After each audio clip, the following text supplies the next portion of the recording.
Hey y'all, my name is Jasmine Jones, and you are now watching Black Girl Therapist in the Wild. And this is a little show I like to call Therapist Sips and Reviews. And today we are reviewing Insecure, Season 5, Episode 2, Growth. Okay, and we are sipping some juice and vodka once again, yes. Oh, it's this juice I got from some leftover juice I have from this Mexican spot that I ate at earlier. It tastes like, it's called a pink drink, but it tastes like horchata, strawberry horchata. So I feel like it's strawberry horchata. Anyways, yes, I'm late. I am late. We're not going to get into that life, things, emotions, stuff. I'm late. But we made it. It's still the same week. It's still before the third episode. So yes, honey. Anyways, how y'all doing? Got my Wendy Williams look on today. Hair was tired, fried, and I needed to put it away. It's okay. I like to go both ways with the hair. Sometimes I like it a little natural. Sometimes I put on a little wig just cause I don't feel like doing it or looking at it or bothering with it. But I love my natural hair. Don't get it twisted. But sometimes you gotta send the kids off to summer camp. Yes, honey. Ignore the noise in the background. It's my cat playing with her little toy, the little ball that goes around, and then she likes to hit it like it's an animal running from her or something. I don't know. Anyways, let's get into it. So this episode, I kind of got like this calming energy between Issa and Molly in this episode. Like, they're calm, even though some things in their lives may not be as calm, but it's not as dramatic as it was in the earlier seasons. So that's something to consider. It's not that bad. We zoom in on Issa and Molly switching back and forth between their alarm going off at 6 a.m. It's a year before we're seeing Molly's apartment slowly turning into Issa, not Molly, Issa's apartment slowly turning into her home office. That was nice. Then we see her a year later now, getting up at 6 a.m. and, tired. I am not a part of the no sleep brigade. I feel like in order to be rich or successful, you must recharge your brain. If you don't recharge your brain, you're not going to have enough capacity to focus on the things that you're trying to be rich and successful on. I am not a part of the no sleep brigade. I'm sorry. Not sorry. But they're getting up at 6. Issa is getting ready for her show. She has this show with this artist, this designer, and his name is Crenshaw. I feel like we could have tried a little bit harder with his name. Crenshaw. That's but maybe it's the corny factor too.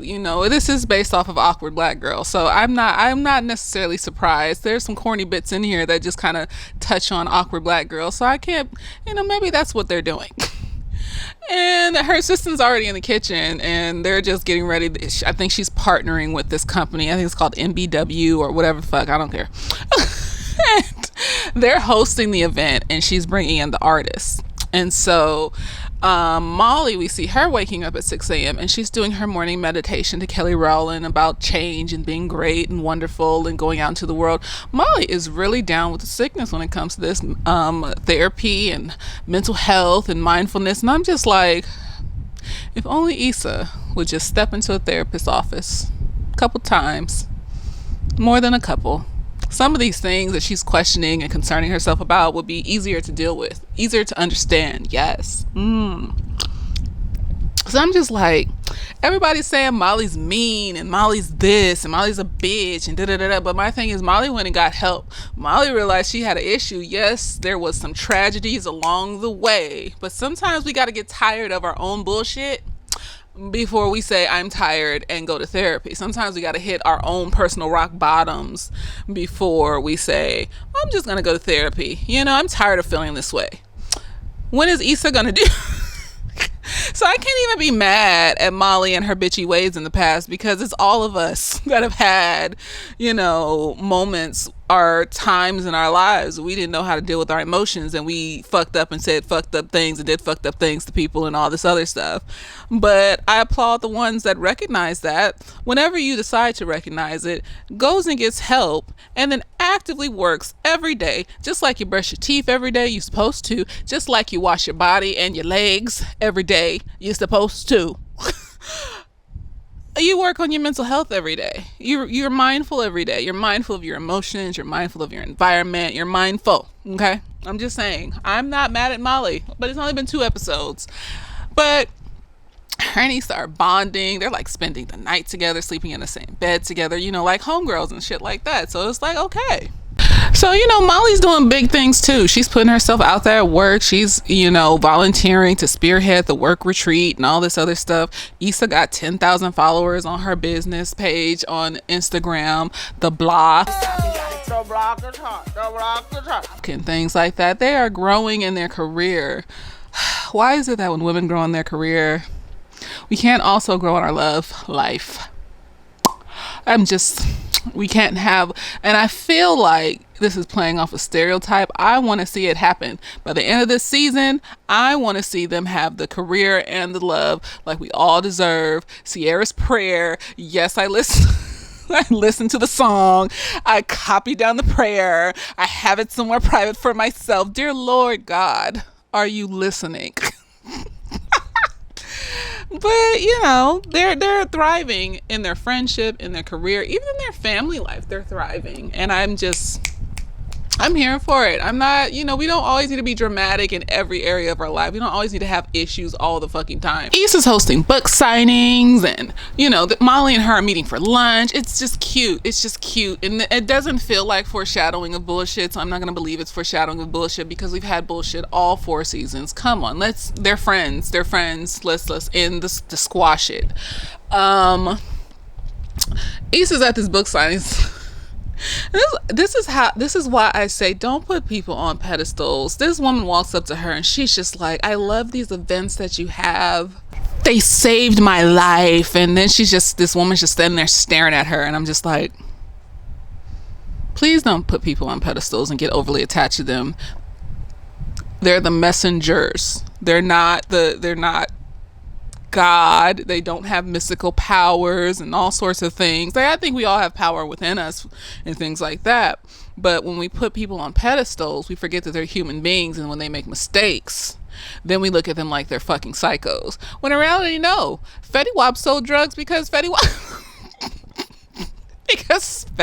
came from the hood, and Fetty Wap probably has hood trauma, and Fetty Wap wasn't as famous anymore, and so Fetty Wap decided to be a drug kingpin, and he fucked up because it's not the 90s. You can't hide it as well as you could in the 90s, because everything's electronic and online and shit now, and people are just snitches. Let's be real. But if you haven't heard, Fetty Wap's in prison for being like a drug kingpin, and he just got bailed out for $500,000. It's all the things. Stop putting people on pedestals. You don't know these people. You don't know their private lives. People have severe mental health issues, get rich, and then they can secretly hide 20 bodies under their mansion. You don't know how many of these famous people may be secret serial killers, maybe little Epsteins and shit like that. You don't fucking know, because some people can hide things better than Epstein could.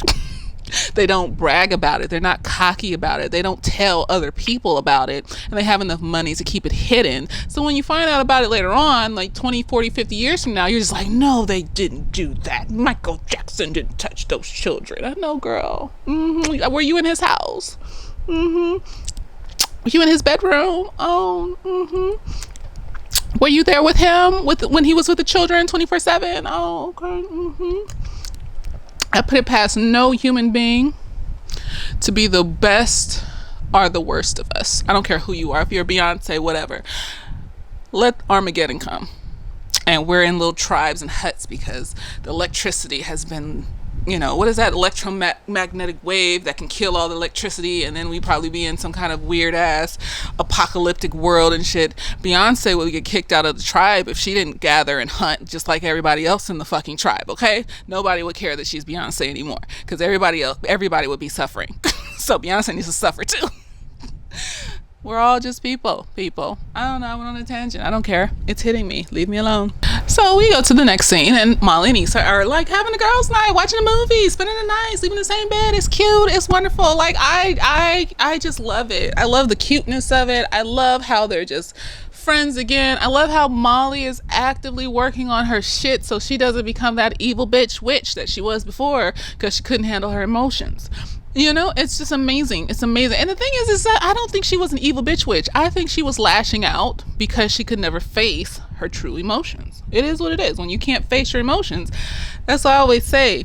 You know, men like to say, and this is based off statistics and stereotypes, there's truth behind them and all this other stuff. Men like to say women are emotional because we cry and things like that. No, honey, we release into the universe all of the bad feelings, cry, cuss people out in our homes, in private, on our couches with our ice cream. Not in real life. We don't be cussing people out. No, that's not what I'm talking about. Journal, go to therapy, and then once we release, we can move forward without all that extra baggage in the way that's stopping us from being great. You know, I feel like a good cry is a wonderful. Lizzo is right. A good cry is great. Now, maybe she shouldn't cry so much on the YouTubes and the Instagrams, but it's her life. And if she wants to cry and be sad because niggas are trash and people be saying stuff, it is what it is. You shouldn't be talking shit about people. Shit. And then expect them to just be quiet about it. Okay? But, you know, it's cute. It's wonderful. We are bonding. We are getting back into our friendship. Issa still needs work, though. And so, you know, Issa is also helping Nathan, the little barbershop man, you know, do an event. And he's trying to figure out his budget for the event. They're supposed to be friends now. They're just friends. They're not together. They don't belong together. They're not anything but friends. I feel the friend vibe. These are good actors because I feel the friend vibe. I don't feel like the I like you vibe coming from Issa. I don't even feel I like you vibe coming from Nathan. Not in a romantic way. We just friends. And so they meet up at this restaurant to talk about the event that Nathan is hosting or having or whatever. And then Nathan has to leave because he got his little thing that he's gonna meet after talking to Issa. And Issa's just like chill about it. She's like, oh, you got you a little thing. Summarize. I said what I said. And he's like, I got my little thing. And then he leaves and it's wonderful. It's great. We are seeing growth here. So I'm thinking that most of the drama is going to be centered around Kondo, Lawrence, and Issa. Just like I said in the last video. But it's only the second. It's on. Then we see Molly at her family's, you know, barbecue. She's trying to get her family's estate together, her parents' estate. And she wants her parents to speak to an estate lawyer. Her dad writes their will on a piece of paper and gives it to her. She's like, no, you need a lawyer to do your estate so that you don't end up like all these other famous people that died and then their money is just in the wind. Who knows? I wanted to clearly say my shit goes to my kids. I wanted to say it legally. Y'all get your shit together, especially if you have kids. If you have money and you have kids, you need life insurance. You need to make sure that all your shit is going to the right people because motherfuckers will swoop in and steal all your shit and say it was theirs. Bitches you fucked 10 years ago ain't seen since. They're talking about this his child and came forward for 10 fucking years. Now all of a sudden this little 10-year-old is his child. Okay, girl, go off this. Ladies, marriage is important because legally niggas die, niggas get hospitalized. You can't go up in that motherfucker because you're not family. You're not legally attached to this nigga. So common laws and being girlfriends and partners for 20 some years is nice in theory, but if that nigga ain't put you on a will and wrote you into his life insurance, ain't put on the hospital thing that you can visit him if he's sick, ain't put you as a person that can turn on or turn off the switch, all that shit comes with marriage. So he wouldn't even have to do that separately. He wouldn't have to think to do that separately. Okay, come on, it's tangent, it's fine. And you know, her parents are like trying to hook her up with this little church dude, Herbert. So Molly thinks he looks old. I just think he looks corny. I was just like, and then he does trap Jesus music, which isn't bad. It's not a bad thing to do trap Jesus music. I've heard good trap Jesus music. His wasn't though. And I was just like, oh girl, yes, this isn't. And we all knew it wasn't. But you know, I think they're just gonna have these random cameos of niggas that Molly could potentially talk to that are just not it. And Molly's just gonna go through this cacophony of just trying to figure out who she is and how she wants to be when it comes to the dating world and just the world in general. And it's fine. It's fine. It's fine. And then her mama feel a type of way, so she's going through the timeline of how long Molly has to date. The timeline I go through in my head, not every day, but it's a lot. You got 2 years to date, maybe a year to leading up to the marriage. Then you want like maybe a year. I'm 34, so maybe a half a year. A year and a half. I would add another 2 years, but bitches ain't trying to be 40 having babies if we meet somebody that is worth it. Bitches ain't trying to be 40 having babies, okay? I'm not. Other people are fine with that, but people get early menopause and you don't know when it's going to happen, and surrogates cost $100,000. Okay? Just not everybody has 100,000. Just throw it out there. Babies are priceless, but damn, not everybody has $100,000. Okay, payments on $100,000. It's still a lot. Okay. So she's going down the timeline and she's just like, you only got a certain amount of time before your dad is damn near dead, rolling you down the damn aisle, and for us to see our grandbabies. And it's just, I think it's valid.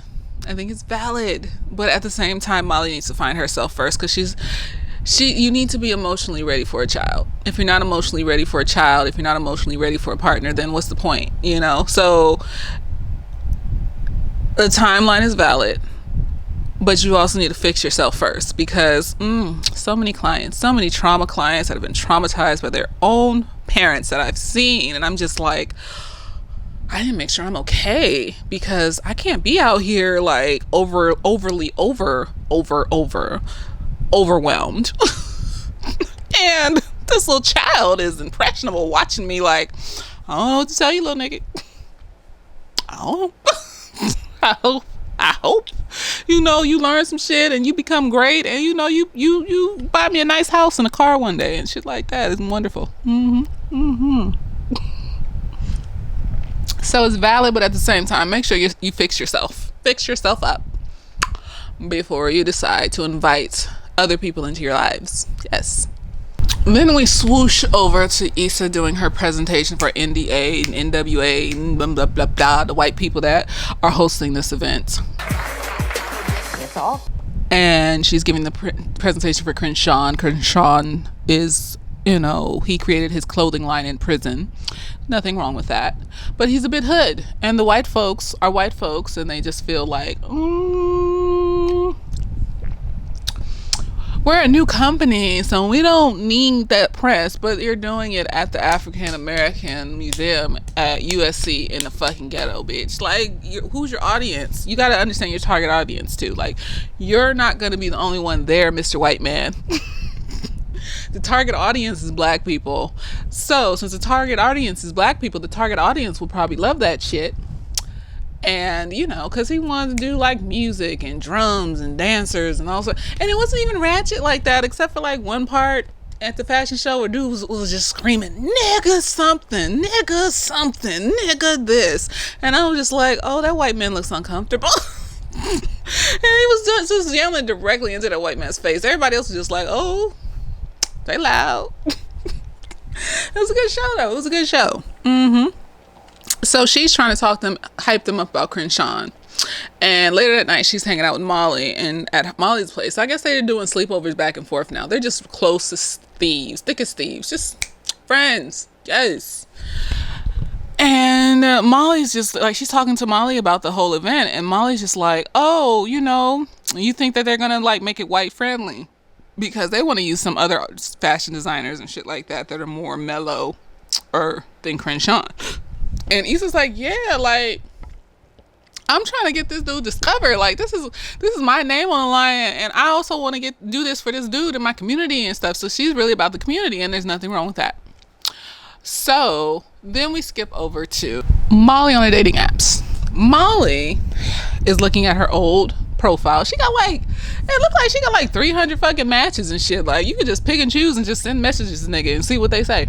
But she's trying to change up her app, but she's going through what she had on it, and it's like this long list of requirements that are not invalid. It's just how she phrased them. There's nothing wrong with wanting somebody that has, financial stability and whatever else the fuck she said. There's nothing wrong with wanting any of those things. but there is a way to approach it.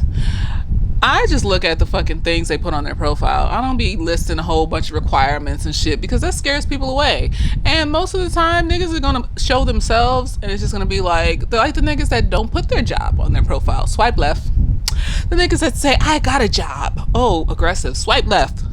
Aggressive and jobless. Swipe left. The niggas that say why are you being nosy? Okay, aggressive, jobless, and possibly gonna beat me. Swipe left. Men, cis men, because that's who I date.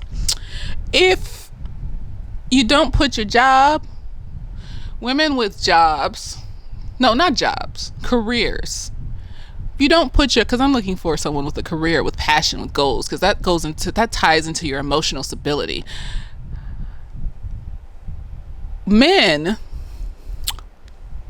emotional stability is tied to their career and being provider because that's what society has told them to do. That's why I look at that. It's a part of why I look at where are you at with your career and your money. Are you insecure about it? Are you anxious? Are you weird about who's going to pay on a date? Because at the end of the day, I don't need that in my life. That means that you have an insecurity and it's tied to your emotional stability, and I don't have time for that. Women, our insecurity and emotional ability are often tied to how we look because of society and what society says. So, a lot of times women may be insecure, maybe have eating disorders, may want to get such and such type of surgery, not for themselves, but for men. And so, not all of them, of course. Some people just get surgery just because, polish the gym. Shit, fuck it. Ain't nobody got nothing to say to people that want to polish the gym, but make sure it's for you. Polish the gym for you.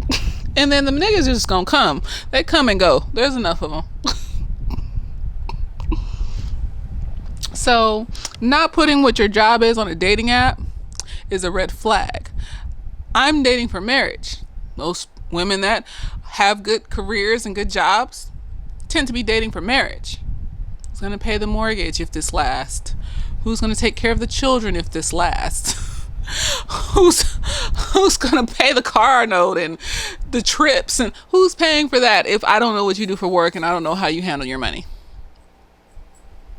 I'm swipe left. Like, there's other women out here that are just looking to fuck, so they'll probably swipe right on you, and you'll find some woman that just wants to fuck you.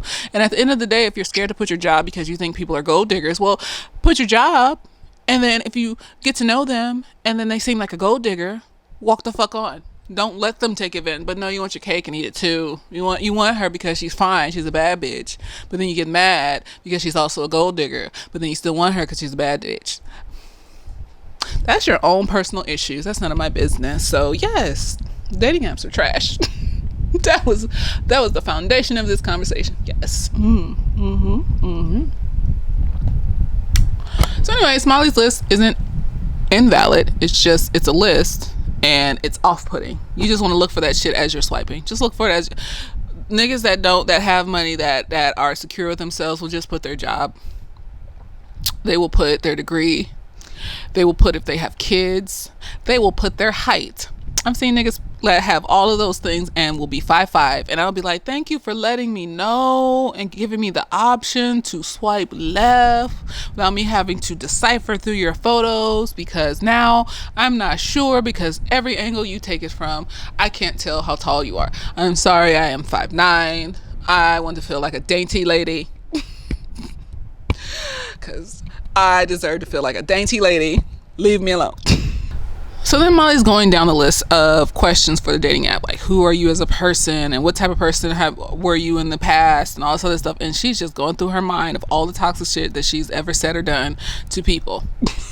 To people that she's dated, and then the things that they said to her about what's wrong with her, like the past men and all this other stuff. And it's like, she has some work to do, but she did the work, so good for her. She's doing the work. It's a lifelong work, because the goal is to constantly grow and not stop, because when we stop, we become stagnant. Our hair doesn't stop growing. Now, it may fall out in certain places, but the places that it don't fall out is still growing. Our skin is still molding and mutating and changing as we grow. Everything continues to do things in our body. Why would your emotions and your personality not continue to grow? So it's a constant work. It's always working on yourself, always brushing your teeth, always taking a bath, always doing your hair, always doing things to maintain this body and this mind. So yeah, she's doing what she's supposed to be doing. I have no qualms about the things that she's doing, the things that she's exploring and understanding about herself. So then we go to Issa. She's meeting with the clients, MBW, MWA, whatever fuck it's called, about keeping Crenshaw because, you know, she want to put him on and shit and whatever and support the neighborhood and whatever. If this doesn't go well, it could cost us. And so she's going with the you discovered him angle. So basically, if he blows up, then NWA is the one that discovered him. So they like, okay, but then they want to chop and screw all his shit and be like, take this out, take this out, take this out, make it as bland and white and oatmeal as possible. Have a couple of notes. Yes, that's what bland white oatmeal. Yes, bland white mayonnaise. Yes. There we go, and we meet Crenshaw. I forgot this actor's name. He alright looking. I mean, like, other people think he's fine. He's not my type. I don't know what it is. Like, he always just seems scrawny to me. He's not my type. That's all. Let's say that. We all have our types. He's not my type. But other people think he's hella fine, so it's whatever. So we go and meet Crenshaw. And he's like, you know, hyped up about the show. He's like excited because they accepted him. He wants to make the show bigger and better and all this other shit. Oh, that's what's up. I'm really excited to just Change the game, boy. I'm finna go crazy. And the people that work for him are former prisoners, so they got that prison mind. Like, when you stay in captivity for so long, your mind just kind of deteriorates a little bit when you get back out into the real world. So this dude's snitching on the dude because he having snacks while he working, and then Crenshaw is like, dude, you're not in prison anymore. You can eat, you can have a snack. And then he goes and has a snack, and he eats a sandwich in a corner, hunched over like this. I was just like, what the fuck is wrong with this nigga? Therapy is for everybody. Therapy, that's PTSD, that's CPTSD. He needs therapy, and maybe things will get better and he won't feel like he has to be in captivity forever. Anyways, so she's telling Crenshaw about how that white folks want to cut his shit and do this and slice and screw all his shit up, and he's like, no, I want to be my real self. And she's like, no, but this is my name and I'm trying to get known, and this is how you get put on. And it's like, I can vibe, because it's like, when you in white spaces and you're trying to be successful in white spaces, sometimes you have to follow what the white folks do until you get to the place where you can do your own shit. Like, look at Rihanna. She was this cute little like R&B little cutie and shit, and then now she's a billionaire. So you do what you need to do, and then when you get to the place you need to get to, then you're a billionaire. You can do whatever the fuck you want to do. You know, look at J.K. Rowling. She wrote the book. She got enough money, and then she said, you know, fuck trans people. So horrible. I watched Harry Potter last night. They got this Harry Potter like thing on HBO where they got like these little facts and shit that come up in the movie and stuff, and then the director talks in the movie and all this other shit. And I was just sitting there like, this bitch just wants to ruin this whole universe for me that helped me through things. And I know there's other books by other people and you can but this is a whole universe. This is my childhood. This is literally read The Sorcerer's Stone when I was 11, picked it up at the library, thought it was just any other book, and went fucking ham on that motherfucking book. It was excited for the next book, and then when the movie came out, it was just like, they made the world real, y'all. This Fantasyland is real. And then just grew up on this shit, and she wants to come in here, but you know what? She still, you know, Hagrid, the dude that played Hagrid, agrees with her about the trans folks. He's like, I don't think what she said was that bad. I was like, Hagrid, you love the fucking mutated animals and shit. You loved everything. Why you gotta be like that in real life? Why? See, every now and when I see Hagrid, I'm just like, he's not really like that in real life. He don't love people. He don't care about people. Came through and said, well, you know, everything that Harry Potter touches, I'm gonna make money anyways. And she know that people ain't gonna give up Harry Potter. She know people ain't gonna give up Harry Potter. And so She's just gonna say whatever. I need her to get to a serial killer level. I need her to be like a R. Kelly motherfucker or some shit for me to stop. I don't even think I would stop then, because R. Kelly, I didn't even really like his music like that. The only song of R. Kelly's that I like was "I Believe You Can Fly," and for the longest time I thought Still sang that. I wasn't listening to "Step in the Name of Love." That was what old people was listening to. I know my uncles and aunts were listening to and shit like that. I wasn't listening to no fucking "Step in the Name of Love," like all that other shit he was saying. Like age ain't nothing. I was 5 or 7 or some shit when that came out. I didn't care about R. Kelly like that. And then when I was old enough to register who he was, I was just like, his music is boring. And then I realized that, oh, he's saying "I Believe You Can Fly." I like that song. Now I can't. But no, J.K. Rowling is a whole different beast.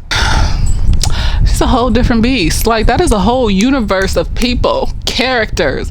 I mean, yeah, she keep adding stupid shit to the characters and shit just because people work. I think she got tired of people complaining that there's no LGBTQ and there's no black characters that are like really prominent and all this other shit. And so she started adding just random shit to the story because it's a story. And like I said before, I don't know why Harry Potter keeps coming up in these Easter egg videos. It's a basic ass story, and I think she stole that story from the Little Witch story that Fairuza Balk was in that show from England, where they were in that witch school, and she was the main character, and she had powers and shit in the 90s. She stole the story from that, but it was more cinematic and amazing and shit when she stole it. And she made like a whole world of books and shit. That was just a show. So, but it's a basic story, but it's still a good story. So she feels like she can say whatever the fuck she wants to say now. She's gonna come out and say some shit about black people eventually. She's gonna say some shit about some Latin folks. Just be prepared, y'all. This is a white woman. She's gonna keep going with this shit because she knows everything Harry Potter touch, she get a piece of. She is contracted with everything Harry Potter touch. Everybody's gonna keep buying Harry Potter shit. Yes.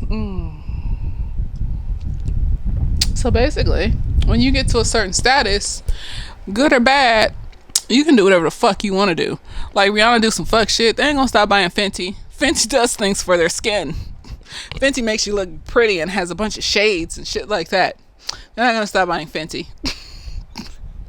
She can say fuck gay people and they would not stop buying Fenty. I don't believe it. I don't know. I would have to see, because she black. That's different. They might. I don't know. I would have to see. I have to see that happen. But she's I've heard her say some shit about like colorist shit, so, but people swept that under the rug and acted like it didn't happen, so whatever. But yeah, so I understand where Issa coming from. First you start off kissing their ass and then you move your way up, which works for some people, but sometimes talent outshines everything else. So remember that, like Doja Cat doing that racist shit with them hillbillies on that website and shit, telling them to call her nigger and all this. But she's so talented and her music is so good, and she only did it, like, I've never seen her do it again. And so, maybe she had like one of them humiliation fetishes and shit and wanted to be called nigga by a bunch of white people. I don't fucking know. But like, Lil Nas X, they tried to do everything to destroy him. All these ratchet hood niggas tried to do everything to destroy him. He came out with that album and blew everybody the fuck away. Talent speaks if you're good enough. You can't hide it. You can't run from it. Can't nobody make it go away when you're that good. All they can do is have you assassinated or some stupid shit like that, and then you just end up being a martyr like Tupac. Okay? So, in this episode, Crenshaw showed that his talent was decent enough for what they were trying to do in this episode. Like, if it was in real life, I mean, his clothes were I wouldn't wear that shit in the hood.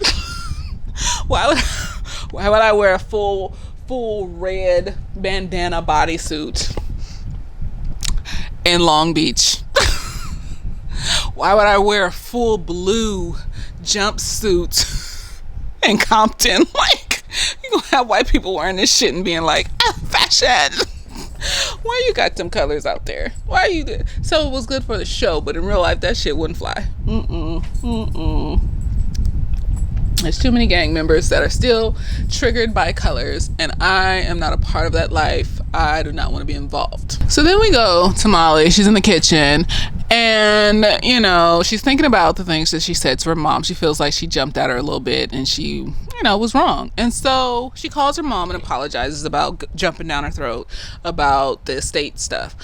And, you know, her mom's like, no, you were right, though. I need to get this together because I could die any day. And, you know, I don't want to just, like, have this shit just laying around.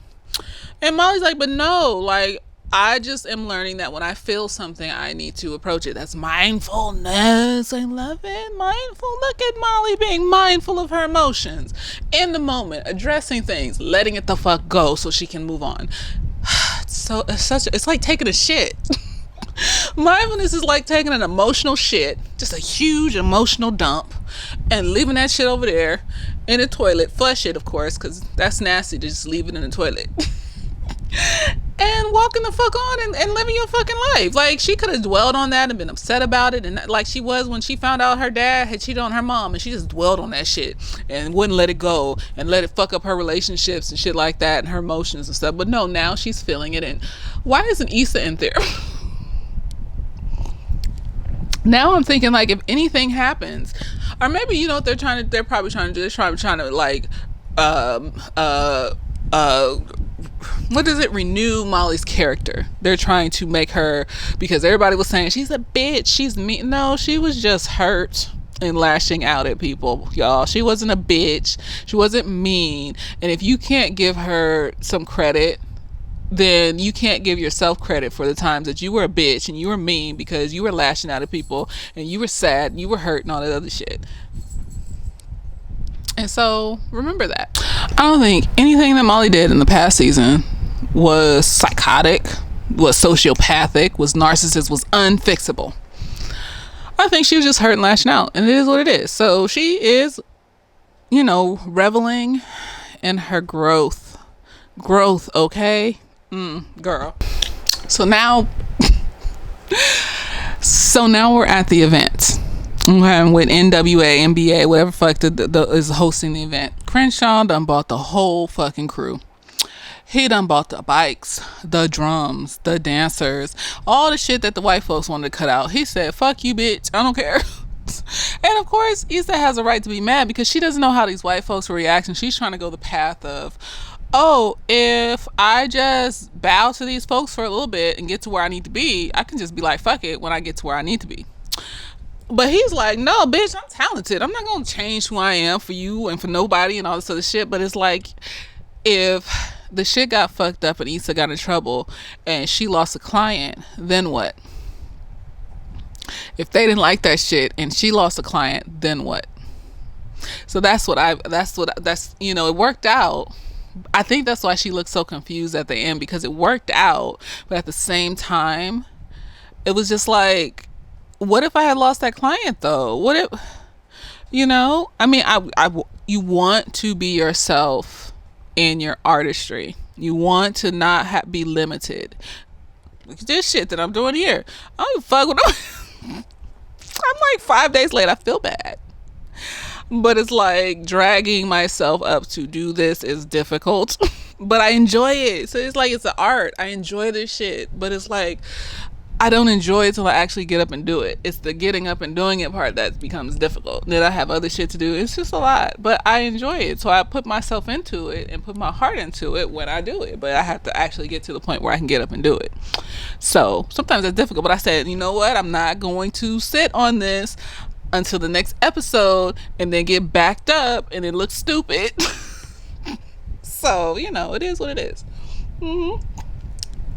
So I could see why she was feeling the type of way she was feeling. And so he came out, he showed out with all his shit and motorcycles and shit, or bicycles and drums and nigga this and all this other shit. And it went well.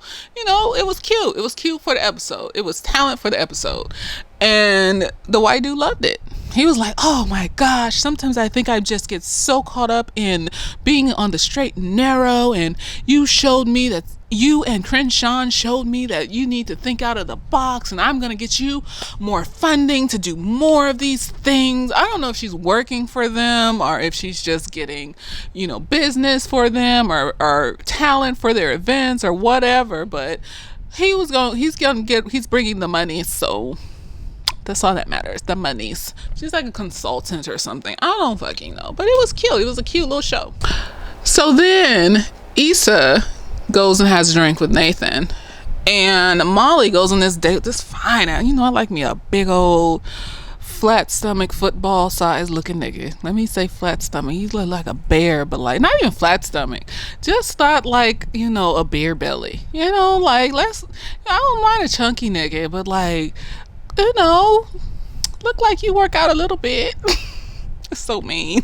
You never know though. I might fall for somebody that, you know, is a little bit chunkier than I like, just because they got a personality and swag. But he was a big old nigga. That nigga was tall and chocolatey and just gorgeous. And she was on a date with him looking all awkward in the face, which of course she, you know, you should look awkward in the face, because this is dating after, you know, don't date until you're ready to set boundaries and stick with them.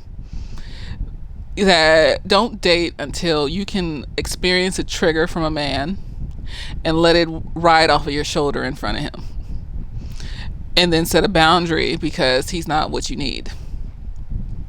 If he's not trying to court you or take you out on a date, he just wants to hang out at the fucking beach in the backseat of his car and eat hamburgers. No, ma'am. I am 34. That is shit you do in like 18, 19, 20, 21, some shit like that, where it's cute and whatever. But no, I am a grown up, and I am not about to be sitting here in nobody's back seat on a first date with some hamburgers at the beach.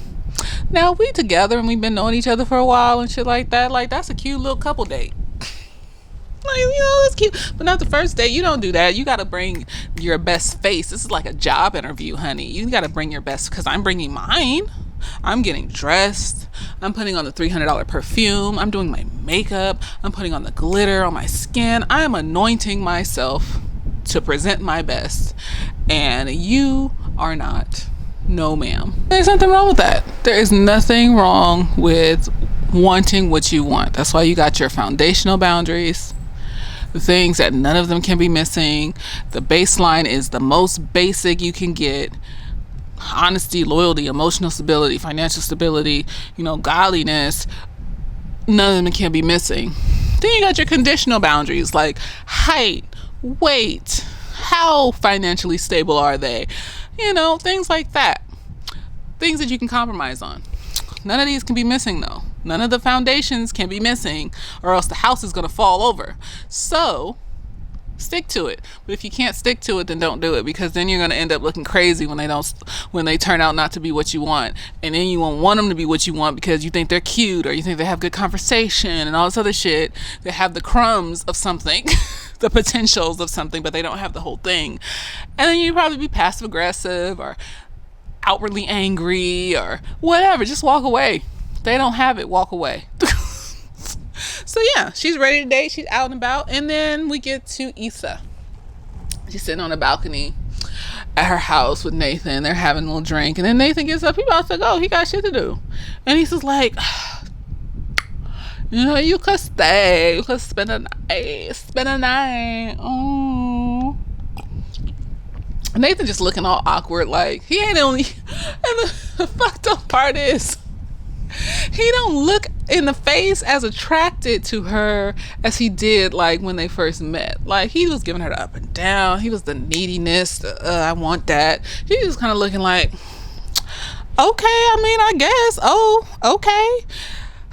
So they get in the room, get in the bed. Bitch, someone told me that she was crying over some other nigga in some other nigga's arms. They didn't tell me who it was, but I'm envisioning like they have sex, then she turns over, away, facing away from him, and then as silent tears roll down her face. You know, something cute. But no, she's an awkward black girl. He goes in for a kiss. She starts sobbing in his fucking mouth. Why isn't she in therapy, y'all? Tell me why she not in therapy. And he's just like, oh. And she's like, I'm sorry, I'm crying into your mouth. And he's just like, And so he's holding her until she falls asleep. She wakes up, he's gone. She hears him closing the door. Oh, he was supposed to spend a night. So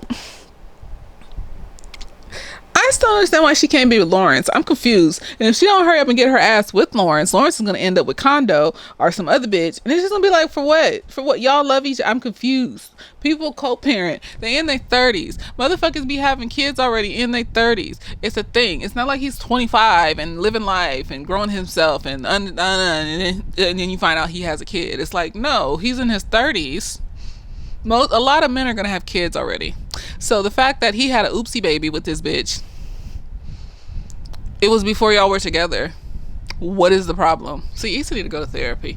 Maybe that's what's gonna be how this unfolds. It's like Molly's healing, Molly's getting it together.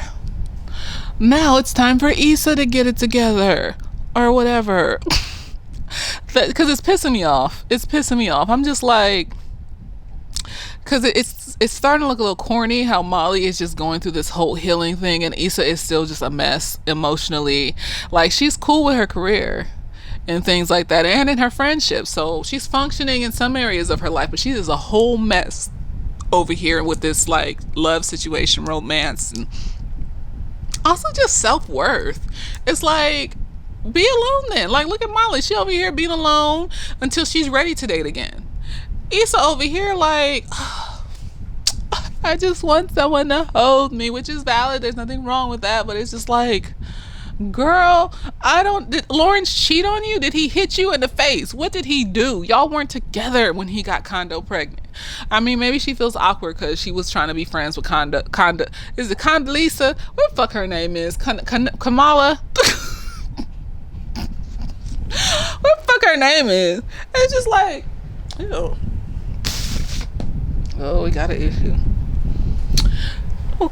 It's just like, I don't see an issue here. I would have snapped that nigga up real quick. He loved me, I love him. He got a little child that he sees. Good, he should see his child, because that is an innocent baby that had nothing to do with none of this shit. But at the same time, he loved me though. So I'm stepmommy, and then we gonna have us another child. We gonna get married first, then we gonna have us another child, and this is my man. You know what I mean? But no. She just going all emotional, trying to hug up on some other nigga. And that's why you can't use outside validation to cover up the fact that you don't validate your own shit, that you don't take responsibility for your own emotions. She need to be single. Just be single. If you're not trying to be with him, obviously you don't want to fuck. You don't even want to fuck somebody else. You don't even want to have sex with somebody else, because you are so attached to that nigga. You could literally call him up and he would come over. What is wrong with you, bitch? She got a nigga, and he's just out there in the world, and she's just leaving him at the door, and I'm just like, what are we doing? But you know, whatever. Maybe this is Issa's turn. Maybe the spotlight is focused on Issa today. Maybe this is her turn to look like a whole mess, you know, when it comes to her love life. I don't know. It's the second episode, y'all. So, you know, we'll see what happens with this whole situation. But I'm glad Issa and Molly are having this really cool friendship. I'm glad Molly is healing. I'm glad that she's being mindful and she's understanding her emotions, and she's not dating until she's ready emotionally and stuff like that, even if it's triggering, even if it's traumatic. Like, that shit is real. Like, when you date somebody, when you're looking for somebody to date, you get flashbacks like that about exes and things that they've said to you and things you said to them and shit like that, and you have to deal with that shit while dating from women that have been through things with men. It's like a tightrope. It's like you have to stay balanced. So you want to still be aware and observe. So if anything that makes you feel uncomfortable pops up, but you don't want to assume that shit's not going to pop up. But then dudes will do little things that remind you of things that the dude in the past did. Like little things like,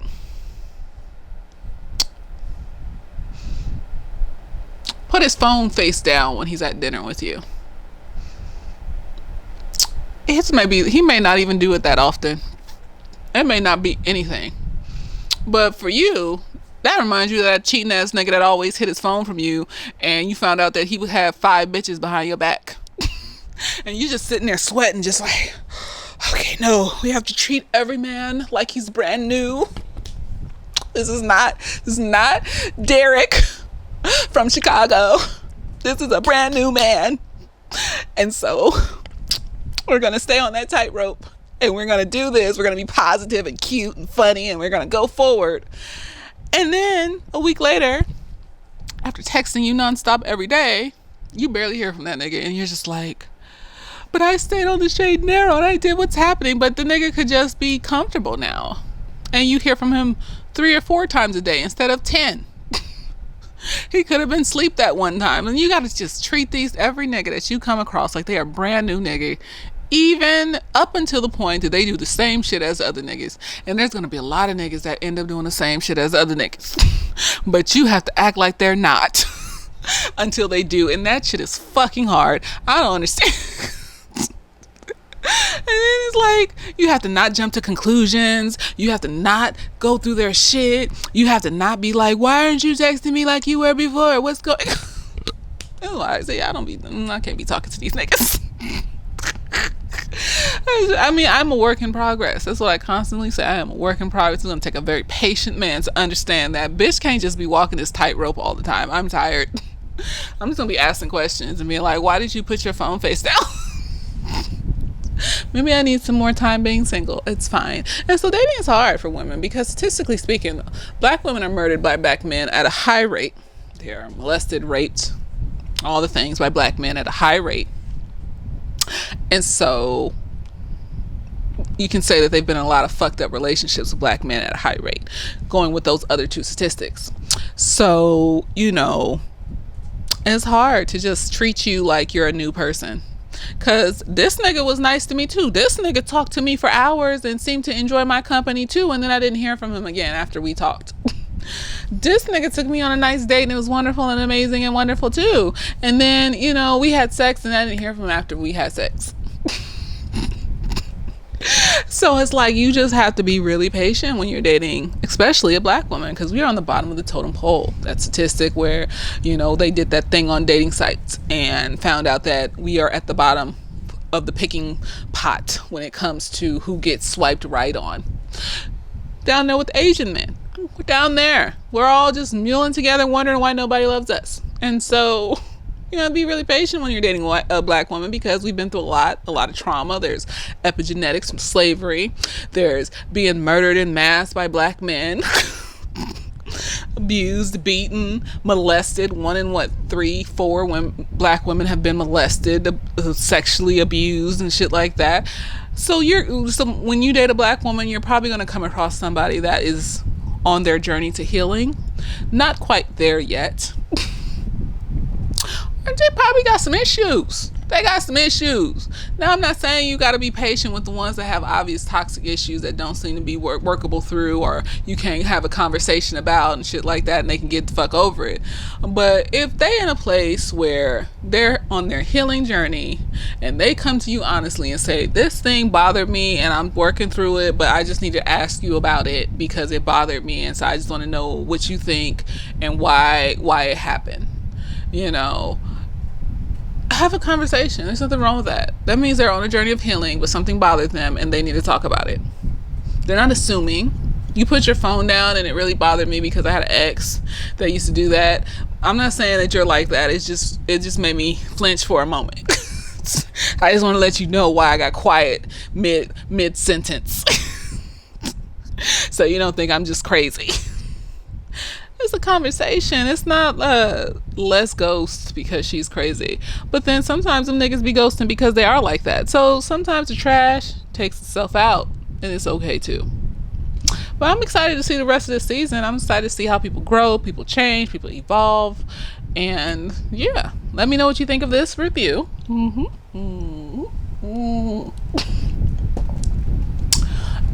If you liked it, didn't like it, what did you think of episode 2?